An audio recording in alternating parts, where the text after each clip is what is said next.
While some people were speaking about how the temple was adorned with costly stones and votive offerings, Jesus said, "All that you see here, the days will come when there will not be left a stone upon another stone that will not be thrown down." Then they asked him, "Teacher, when will this happen? And what sign will there be when all these things are about to happen?" He answered, "See that you not be deceived, for many will come in my name, saying, 'I am he,' and the time has come. Do not follow them. When you hear of wars and insurrections, do not be terrified, for such things must happen first, but it will not immediately be the end." Then he said to them, "Nation will rise against nation, and kingdom against kingdom. There will be powerful earthquakes, famines, plagues from place to place, and awesome sights and mighty signs will come from the sky. Before all this happens, however, they will seize and persecute you. They will hand you over to the synagogues and to prisons, and they will have you led before kings and governors because of my name. It will lead to your giving testimony.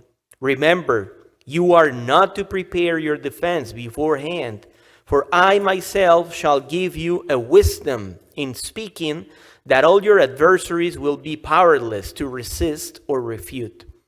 You will even be handed over by parents, brothers, relatives, and friends, and they will put some of you to death. You will be hated by all because of my name, but not a hair on your head will be destroyed. By your perseverance, you will secure your lives." The Gospel of the Lord. Praise to you.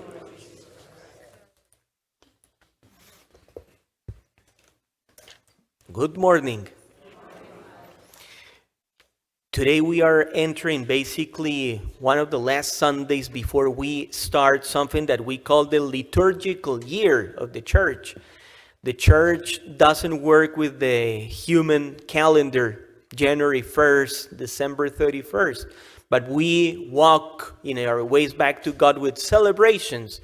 The last celebration of the year, it will be Jesus Christ, King of the universe, and then we will start a new year of readings and preparations. So the Gospels, and especially the readings today, they are bringing the idea, and it is one of the last lines in that Gospel, and it is to persevere, to persevere. Persevere, it is a very interesting word, because you can divide that also in two. Profiting of Latin, persevere. Per, it is to go through. Per Christum, in Christum, right? Through him and with him, to go through. And severe is severe. The problems, the life, the things that are telling you not to continue, like just relax and we'll see what happens, right?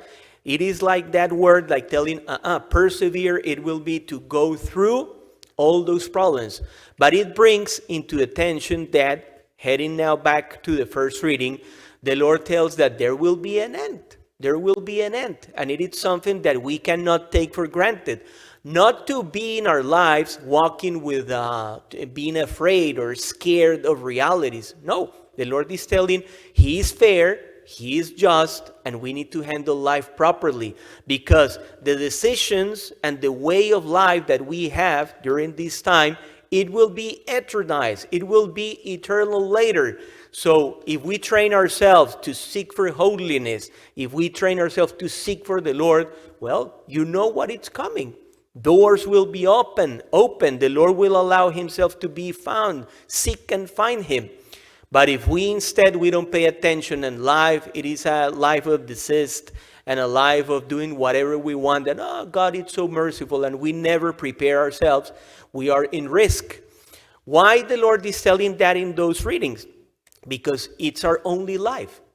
It is what Paul says. Life, it's only one. Then we all experience death, and we will go to a personal judgment, and we will be measured not in the justice, but more in love. We will be measuring the love.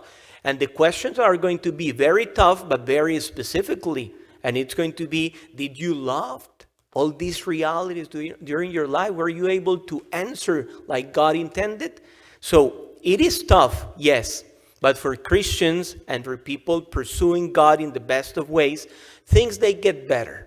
Things they get better. So the first reading, it's tough because it makes a clear division between evildoers and people seeking God, and how God will punish or give the treasures of his presence in eternity. The second reading with Paul, it says, if you don't work, you don't eat, right? It is tough, right?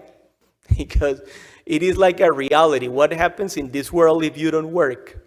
You go under the bridge, my friend. It is a world that it's like shaking you. But in here, it is not to be taken just as it sounds. The food that enters to your stomach and the body processes that and later it goes out. No, it is not only related to that, but it is the work of the soul. The ones that they don't work the soul, they will not eat. If you have seen the Eucharist, it is a banquet. Take and eat. Take and drink. And that is the true drinking that the Lord wants, the true eating. But in that, we need to prepare. You have seen in your Catholic life how since you were a little kid, or maybe if you have been walking in being Catholic not long ago, the church will always mark to receive the Lord in the best of ways. You cannot eat and drink the Lord without meditating what you are receiving. And that is one of the powerful secrets of the Holy Eucharist, that in order to receive him in proper ways, we need to arrange, we need to prepare, we need to review, we need to profit of the life of the sacraments.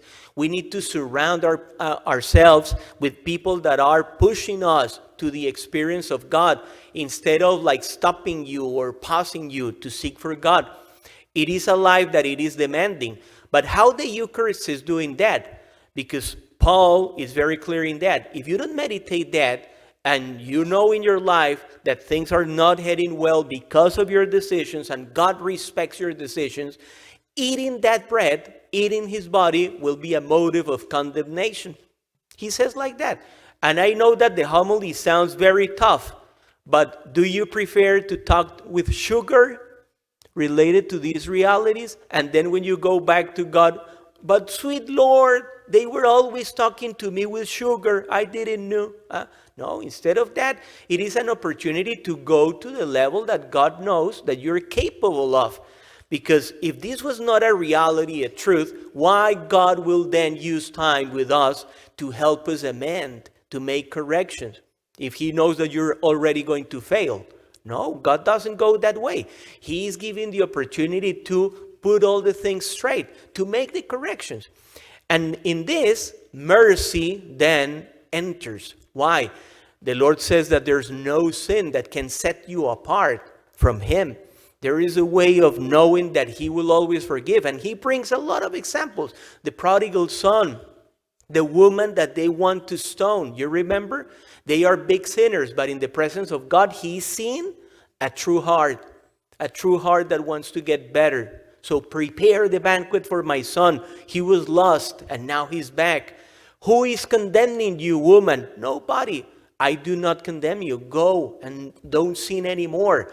The Lord is always bringing, embracing, cling to himself to bring us closer to him, because we have capacities and we have the mercy that he shares with us, so that we know that in life we can make it. Finally, entering to the gospel, the Lord announces something that maybe we're not going to see in this life. Nobody knows the time. In every single Mass, we proclaim that we celebrate these mysteries until you come again. We are celebrating the Eucharist until you come again. And it says that he will come back in the same glory that the apostles saw him living after the resurrection. But we are waiting. Who knows the time? Who knows the moment that that glory will be manifested? So the reality in here, it is not to be worried when he's coming back. No, we are getting ready. But in this life, a mystery happens. And it is that for most of us, it is not him coming to us, but it is an invitation that we call death, that we go to him. So the encounter will happen. Peter says we will see him face to face. So why don't we prepare in that joy and in that wonder to be able to lift our eyes and to tell him, I believe you, Lord. I have done all that you have commanded me with my best of capacities. I know that there are realities that for me are impossible, but you have said nothing, it's impossible for him. So if he sets a verdict of salvation for you, who's going to say no to God? The only one that can do that, it is if you close your door. If he knocks and you don't open, you don't answer, he respects. But I don't think there's a fool in this celebration that will close the doors and the windows because the Lord is coming. No, he is the Lord. So we need to do like in Jerusalem when he was walking on top of a little donkey. Everybody with the palms, welcome Lord, you are here. But we will do that with true spirit. Not like a week later for these people. Crucify him, crucify him. No, we are no longer that kind of people. We are people that we know who are we following. We know how our life has been without him. And now we have experienced and how life it is with him. So I think that when we know what is the goodness, we go to that gospel. When you find a pearl that has a very top value, you go and sell everything because you want to get that pearl. So in life, we are also about a call of selling. What do we need to sell, to get rid of in order to get his affection, to be closer to him? That is the reality of the eternity that the Lord is presenting in that gospel.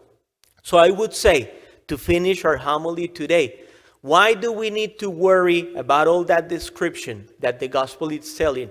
Earthquakes and famine and problems and plagues and things like that. Yes, they are tough, but are we in the hands of God? Are we really truly believing in him? Do we know that he has the power to correct, to amend, to love, to change? Do we truly believe when we say our Father? Do I believe that he is my parent? He is my Father, that my blood, my body, my soul, it makes a family with him, that he's embracing me to go to the true homeland that we have and we call heaven? Do I believe that?